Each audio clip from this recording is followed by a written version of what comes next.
Alors, pour réaliser des sissy squats, on va passer déjà devant un mur ou une surface stable sur laquelle vous allez pouvoir vous appuyer dans un premier temps. Bien mettre ses deux mains. Ensuite, au niveau des pieds, vous pouvez commencer à peu près un pied ici du mur. D'accord? Donc là, ça va être pour moi mon petit trait de carrelage. Donc, je viens placer mes deux pieds, largeur bassin ou un peu plus, en fonction de comment vous êtes à l'aise. Et ici, je vais venir pousser les genoux vers l'avant jusqu'à ce que mes genoux aillent toucher le mur.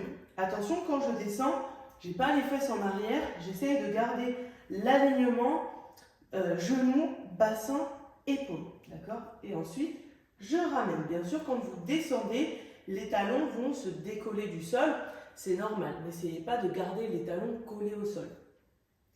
Et ensuite, si je ressens que c'est facile, si j'ai pas de douleur dans les genoux, etc., on va sentir que ça travaille au niveau des genoux, à l'avant des cuisses, mais il ne faut pas qu'il y ait de douleur, de petits points gênants, etc.